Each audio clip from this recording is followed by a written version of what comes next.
What's up guys, Matt here, and in this video I'm going to be showing you this Netflix smart projector. Full disclosure, they did send me this to do this video. Let's get this thing unboxed and check it out. Right out of the box, it comes in the most satisfying case that is so ready to be traveled with. It's so easy to carry. Here's what we're looking at. I'm going to get this all unwrapped and laid out. All right, here is everything included. I'm going to quickly walk you through this. We got the travel bag. We have an HDMI cable. It is just standard HDMI to standard HDMI. We have our power cable. We have our 3-in-1 AV cable, our remote. This doesn't come with batteries, so you will need your own, and it is AAA batteries. We've got our user manual, which also shows us everything included here, and then the actual projector itself. So one thing I want to specify, and it says it even right on the box here, is this has an official license from Netflix, YouTube, and Prime Video. Actually, way more streaming that you can use through this, including Disney Plus, Hulu, YouTube Kids, Toon Goggles, Tiki Live, DocuBay, MeTax TV, and if you're hooked to Wi-Fi, it regularly updates to keep improving app security and stability. So you won't need a streaming stick or anything to project any of those. And once again, Netflix, YouTube, Prime Video. Also, side note, when you open it, this little screw here comes in a baggie.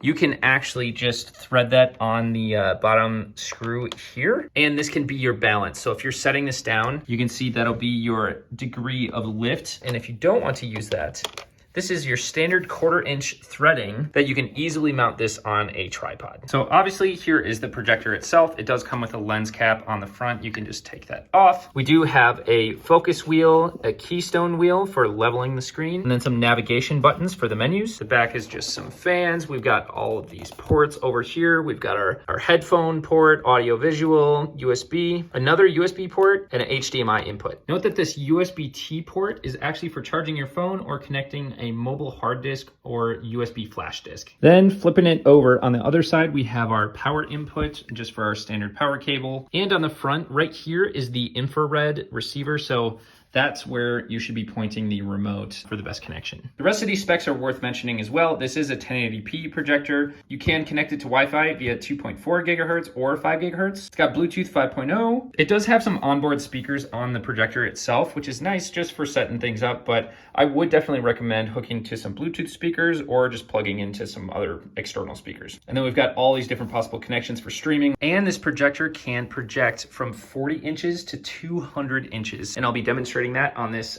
empty white wall here in a second. So I've got the power plugged in. I've got the projector mounted on this tripod, and I'll show you what this thing can do. Look at that already. So first thing I obviously want to do is get this keystone balanced using the keystone adjustment, kind of using the corner of the wall as a straight edge here to match that. And then I'm gonna roll the focus. You can see it go way out of focus. Let's get this in focus. There we go.